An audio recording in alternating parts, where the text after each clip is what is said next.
There was once an old, old castle. It was so old that its walls and towers and turrets and gateways and arches had crumbled to ruins, and of all its old splendor there were only two little rooms left, and it was here that John the blacksmith had set up his forge. He was too poor to live in a proper house, and no one asked any rent for the rooms in the ruin, because all the lords of the castle were dead and gone many a year. So there John blew his bellows and hammered his iron, and did all the work that came his way. This was not much, because most of the trade went to the mayor of the town, who was also a blacksmith in quite a large way of business, and had his huge forge facing the square of the town, and 12 apprentices, all hammering like a nest of woodpeckers, and 12 journeymen to order the apprentices about, and a patent forge, and a self-acting hammer, and electric bellows, and all things handsome all about him. So, of course, the townspeople, whenever they wanted a horse shod or a shaft mended, went to the mayor. John the blacksmith struggled on best he could, with a few odd jobs from travelers and strangers who did not know what a superior forge the mayor's was. The two rooms were warm and weather-tight, but not very large, so the blacksmith got into the way of keeping his old iron, his odds and ends, his wood, his 2 pence worth of coal in the great dungeon down under the castle. It was a very fine dungeon indeed, with a handsome vaulted roof and big iron rings whose staples were built into the wall, very strong and convenient for tying captives to, and at one end was a broken flight of wide steps, leading down no one knew where. Even the lords of the castle in the good old times never had known where those steps led to, but every now and then they would kick a prisoner down the steps in their light-hearted, hopeful way, and sure enough the prisoners never came back.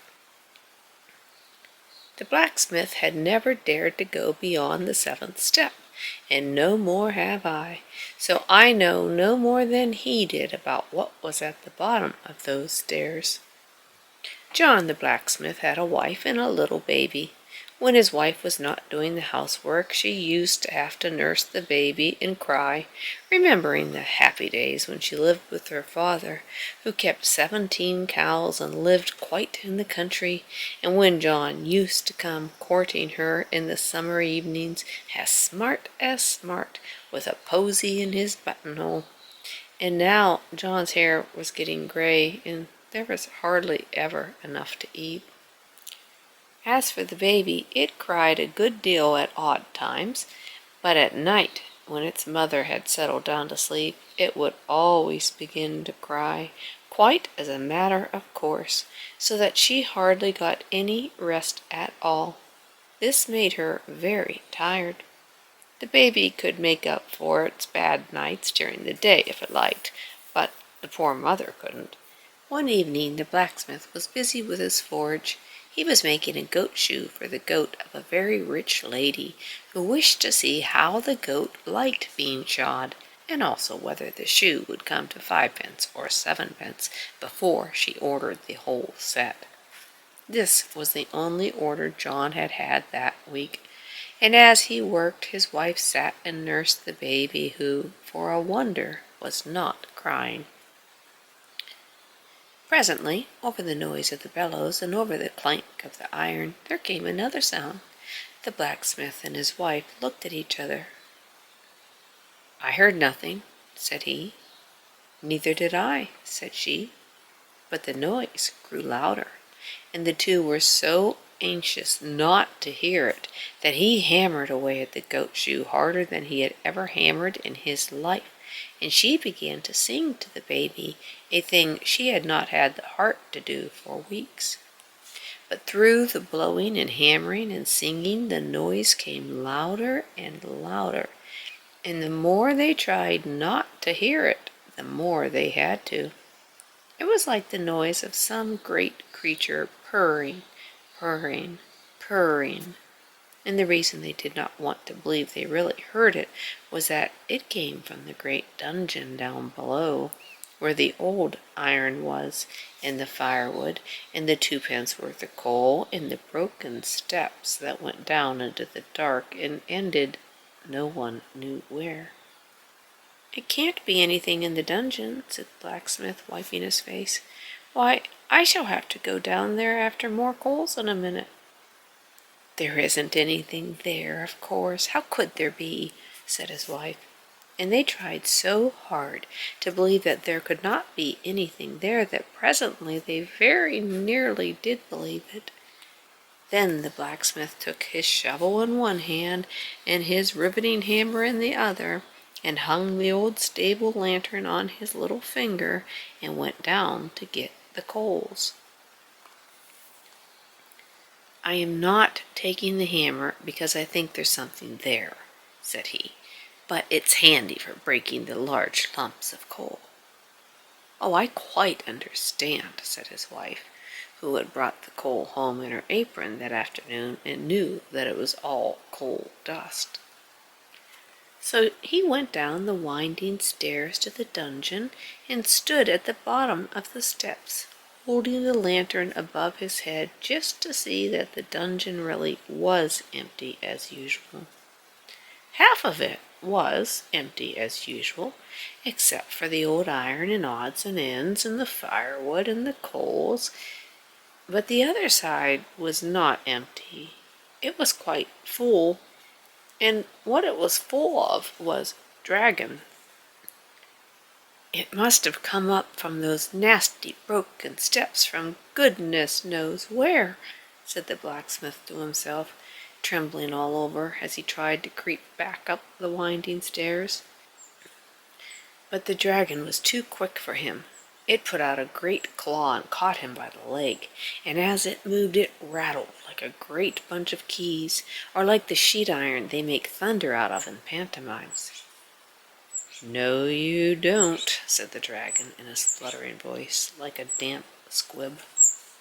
"Dearie, dearie me," said poor John, trembling more than ever in the claws of the dragon.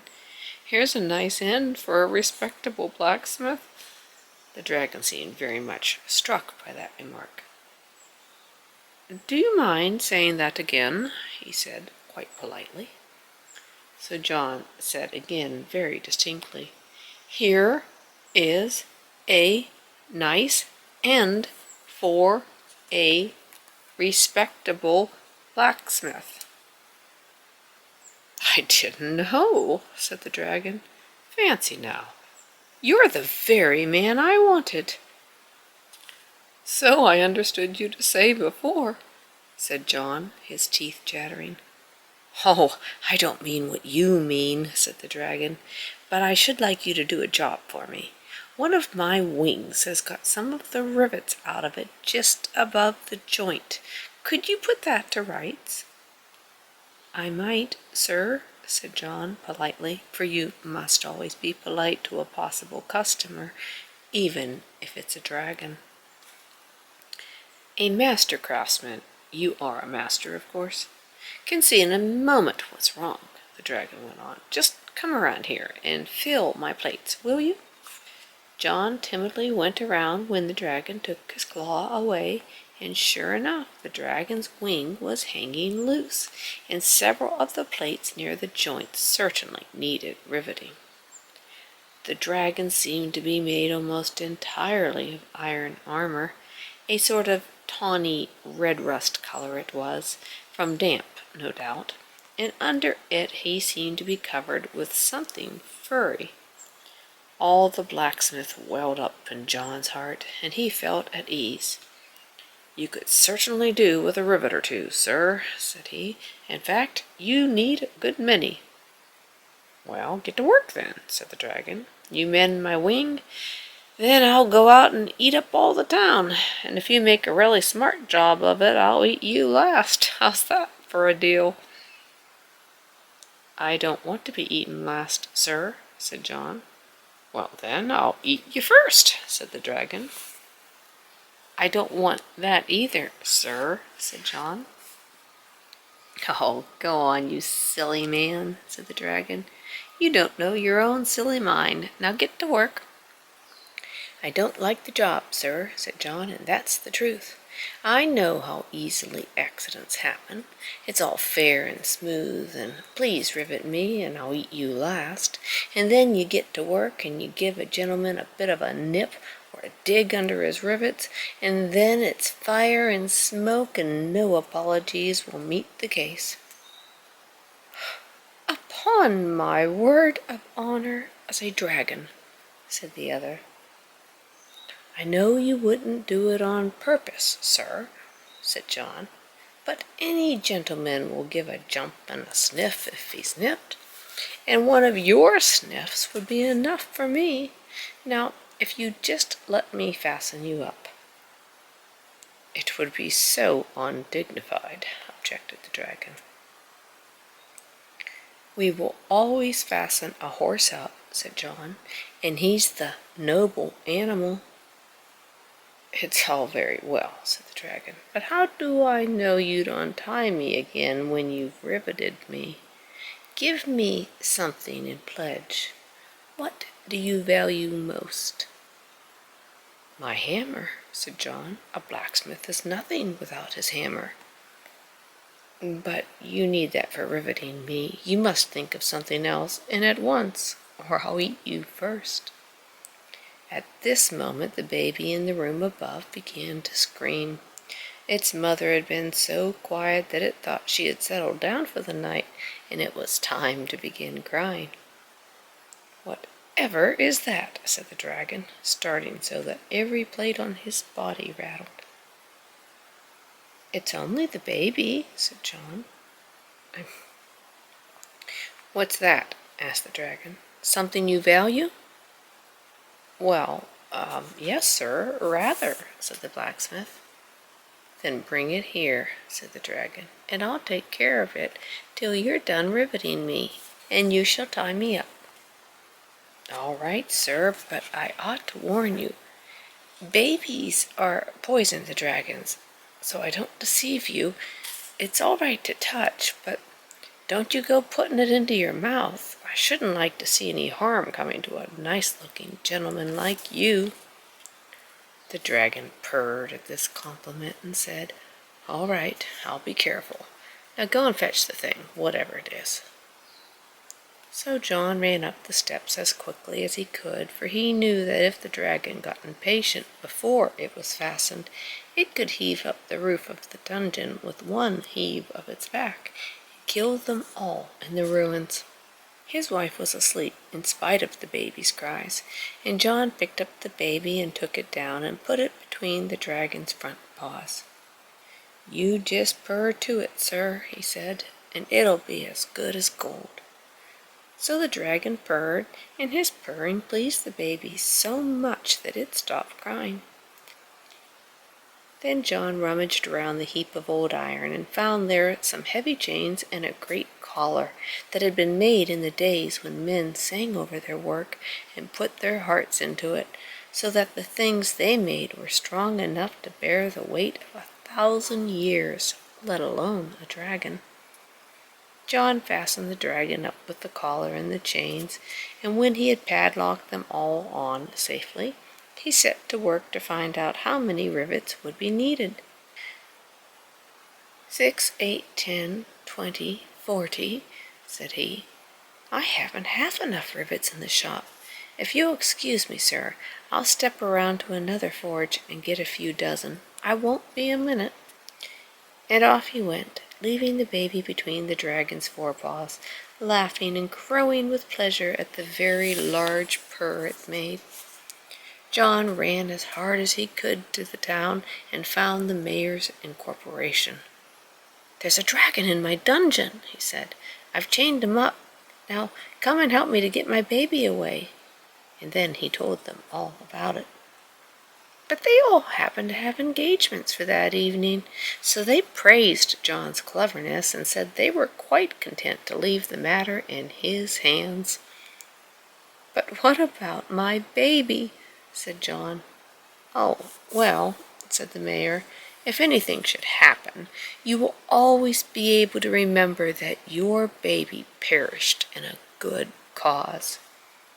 So John went home again and told his wife some of the tale. "You've given the baby to the dragon?" she cried. "You're an unnatural parent." "Hush," said John, and he told her some more. "Now," he said, "I'm going down. After I've been down, you can go, and if you keep your head, the boy will be all right." So down went the blacksmith, and there was the dragon purring away with all his might to keep the baby quiet. "Hurry up, can't you?" he said. "I can't keep up this noise all night." "I'm very sorry, sir," said the blacksmith, "but all the shops are closed. The job must wait till morning. And don't forget you've promised me to take care of that baby. You'll find it a little tiring, I'm afraid. Good night, sir." The dragon had purred till he was quite out of breath, so now he stopped, and as soon as everything was quiet, the baby thought everyone must have settled down to the night, and that it was his time to begin to scream. So it began. "Oh dear," said the dragon, "this is awful." He patted the baby with his claws, but it screamed more than ever. "I am so tired, too," said the dragon. "I did so hope I should have a good night's sleep." The baby went on screaming. "There'll be no peace for me after this," said the dragon. "It's enough to ruin one's nerves. Hush now, little diddums." And he tried to quiet the baby as if he had been a young dragon. But when he began to sing "Hush-a-bye, Dragon," the baby screamed more and more and more. "I can't keep it quiet," said the dragon, and then suddenly he saw a woman sitting on the steps. "Here, I say," he said, "do you know anything about babies?" "I do a little," said the mother. "Then I do wish you'd take this one and let me get some sleep," said the dragon, yawning. "You can bring it back in the morning before the blacksmith comes." So the mother picked up the baby and took it upstairs and told her husband, and they went to bed happy, for they had caught the dragon and saved the baby. The next day John went down and explained carefully to the dragon exactly how matters stood, and he got an iron gate with grating to it and set it up at the front of the steps, and the dragon mewed furiously for days and days, but when he found it was no good, he was quiet. So now John went to the mayor and said, "I've got the dragon, and I've saved the town." "Noble preserver," cried the mayor, "we will get up a subscription for you and crown you in public with a laurel wreath." So the mayor put his name down for £5, and the corporation each gave 3, and other people gave their guineas and half-crowns and crowns, and while the subscription was being made, the mayor ordered 3 poems at his own expense from the town poet to celebrate the occasion. The poems were very much more admired, especially by the mayor and corporation. The first poem dealt with the noble conduct of the mayor in arranging to have the dragon tied up. The second described the splendid assistance rendered by the corporation. And the third expressed the pride and joy of the poet in being permitted to sing of such deeds, besides which the actions of St. George must appear quite commonplace to all with a feeling heart or a well-balanced brain. When the subscription was finished, there was £1,000, and a committee was formed to settle what should be done with it. A third of it went to pay for a banquet to the mayor and corporation. Another third was spent in buying a gold collar with a dragon on it for the mayor, and gold medals with dragons on them for the corporation, and what was left went in committee expenses. So there was nothing for the blacksmith except the laurel wreath, in the knowledge that it really was he who had saved the town. But after this things went a little better with the blacksmith. To begin with, the baby did not cry so much as it had before. Then the rich lady who owned the goat was touched by John's noble action, and she ordered a complete set of shoes at 2 shillings 4 pence, and even made it up to 2 shillings 6 pence in grateful recognition of his public-spirited conduct. Then tourists used to come in breaks from quite a long way off, and paid 2 pence each to go down the steps and peep through the iron grating at the rusty dragon in the dungeon. And it was 3 pence extra for each party if the blacksmith let off colored fire to see it by, which, as the fire was extremely short, was 2 pence halfpenny clear profit every time. And the blacksmith's wife used to provide teas at 9 pence a head, and altogether things grew brighter week by week. The baby, named John after his father, and called Johnny for short, began presently to grow up. He was great friends with Tina, the daughter of the whitesmith, who lived nearly opposite. She was a dear little girl with yellow pigtails and blue eyes, and she was tired of hearing the story of how Johnny, when he was a baby, had been minded by a real dragon. The two children used to go together to peep through the iron grating at the dragon. Sometimes they would hear him mew piteously, and they would light a halfpenny's worth of colored fire to look at him by, and they grew older and wiser. At last, one day, the mayor and corporation, hunting the hare in their gold gowns, came screaming back to the town gates with the news that a lame, humpy giant, as big as a tin church, was coming over the marshes toward the town. "We're lost," said the mayor. "I'd give 1,000 pounds to anyone who could keep that giant out of town. I know what he eats by his teeth." No one seemed to know what to do, but Johnny and Tina were listening, and they looked at each other, and then ran off as fast as their boots could carry them. They ran through the forge and down the dungeon steps and knocked at the iron door. "Who's there?" said the dragon. "It's only us," said the children. And the dragon was so dull from having been alone for 10 years that he said, "Come in, my little dears." "You won't hurt us, or breathe fire at us, or anything?" asked Tina. And the dragon said, "Oh, not for the world." So they went in and they talked to him, and they told him what the weather was like outside, and what there was in the paper, and at last Johnny said, "There's a lame giant in town. He wants you." "Does he?" said the dragon, showing his teeth. "If only I were out of this." "If we let you loose, you might manage to run away before he could catch you." "Yes, I might," answered the dragon, "but then again, I mightn't." "Why, you'd never fight him?" said Tina. "No," said the dragon, "I'm all for peace, I am.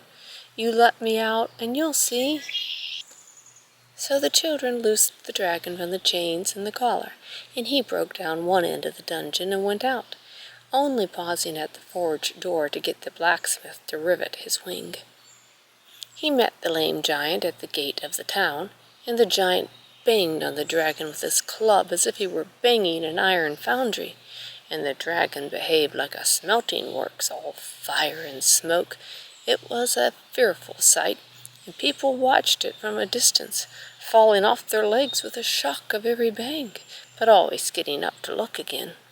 At last the dragon won, and the giant sneaked away across the marshes, and the dragon, who was very tired, went home to sleep, announcing his intention of eating the town in the morning. He went back into his old dungeon because he was a stranger in town, and he didn't know of any other respectable lodging. Then Tina and Johnny went to the mayor and corporation and said, "The giant is settled. Please give us 1,000 pounds reward." But the mayor said, "No, no, my boy, it is not you who have settled the giant, it is the dragon. I suppose you've chained him up again? When he comes to claim the reward, he shall have it." "He isn't chained up yet," said Johnny. "Shall I send him to claim the reward?" But the mayor said he need not trouble, and now he offered £1,000 to anyone who would get the dragon chained again. "I don't trust you," said Johnny. "Look how you treated my father when he chained up the dragon." But the people who were listening at the door interrupted and said that if Johnny could fasten up the dragon again, they would turn out the mayor and let Johnny be mayor in his place. For they had been dissatisfied with the mayor for some time and thought they would like a change. So Johnny said, "Done," and off he went hand in hand with Tina, and they called on all their little friends and said, "Will you help us to save the town?" And all of the children said, "Yes, of course we will. What fun!" "Well then," said Tina, "you must all bring your basins of bread and milk to the forge tomorrow at breakfast time." "And if ever I am mayor," said Johnny, "I will give a banquet, and you shall be invited, and we'll have nothing but sweet things from beginning to end." All the children promised, and next morning Tina and Johnny rolled their big washing tub down the winding stair. "What's that noise?" asked the dragon. "It's only a giant breathing. He's huge, but I think he's gone now," said Tina. Then, when all the town children brought their bread and milk, Tina emptied it into the wash tub, and when the tub was full, Tina knocked at the iron gate with the grating and said, "May we come in?" "Oh, yes," said the dragon. "It's very dull in here." So they went in, and with the help of 9 other children, they lifted the washing tub in and set it down by the dragon. Then the other children went away, and Tina and Johnny sat down and cried. "What's all this?" asked the dragon. "What's the matter?" "This is bread and milk," said Johnny. "It's our breakfast, all of it." "Well," said the dragon, "I don't see what you want with breakfast. I'm going to eat everyone in the town as soon as I've rested a little." "Dear Mr. Dragon," said Tina, "I wish you wouldn't eat us. How would you like to be eaten yourself?" "Well, not at all," the dragon confessed. "But nobody will eat me." "I don't know," said Johnny. "There's a giant." "I know, I've fought with him. I beat him." Yes, but there's another that's come. The one you fought was only this one's little boy. This one is half as big again." "Oh, he's 7 times as big," said Tina. "No, 9 times, said Johnny. "He's bigger than the steeple." "Oh dear," said the dragon. "I didn't expect this." "And the mayor has told him where you are," Tina went on. "And he's coming to eat you as soon as he has sharpened his big knife. The mayor told him that you were a wild dragon, but he didn't mind. He said he only ate wild dragons with bread sauce." "Well now, that's rather tiresome," said the dragon. "And I suppose this sloppy stuff in the tub is the bread sauce?" The children agreed that it was. "Of course," they added, "bread sauce is only served with wild dragons. Tame ones are served with apple sauce and onion stuffing." "What a pity you're not a tame one. He'd never even look at you then." "Goodbye, poor dragon. We'll never see you again. And now you'll know what it's like to be eaten." And they began to cry. "Well, now, look here," said the dragon. "Couldn't you pretend I was a tame dragon? Tell that giant that I'm just a poor little timid tame dragon that you keep as a pet." "Oh, he'd never believe it," said Johnny. "If you were our tame dragon, we should have to keep you tied up, you know. We shouldn't like to risk losing such a dear, pretty pet." Then the dragon begged them to fasten him up at once, and they did so, with the collar and chains that were made years ago, in the days when men sang over their work and made it strong enough to bear any strain. And then they went away and told the people what they had done, and Johnny was made mayor and had a glorious feast exactly as he said he would, with nothing in it but sweet things. It began with Turkish delight and halfpenny buns, and went on with oranges, toffee, coconut ice, peppermints, jam puffs, ice creams, meringues, and ended with bullseyes and gingerbread and acid drops. This was all very well for Johnny and Tina, but if you are kind children with feeling hearts, you will perhaps feel sorry for the poor, deceived, deluded dragon, chained up in the dull dungeon, with nothing to do but to think over the shocking untruths Johnny had told him.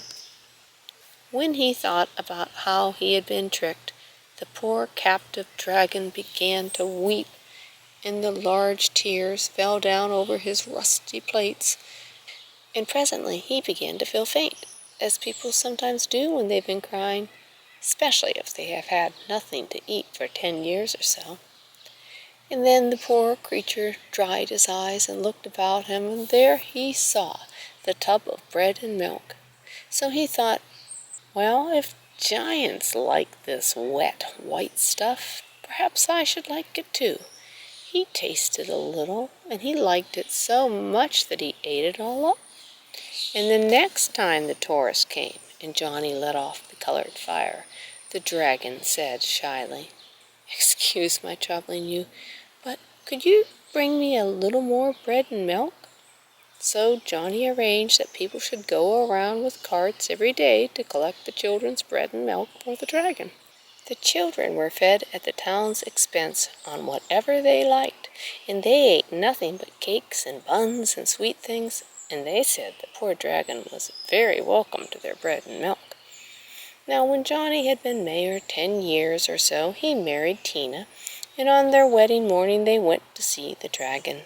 He had grown quite tame, and his rusty plates had fallen off in places, and underneath he was soft and furry to stroke. So now they stroked him, and he said, "I don't know how I could ever have liked eating anything but bread and milk.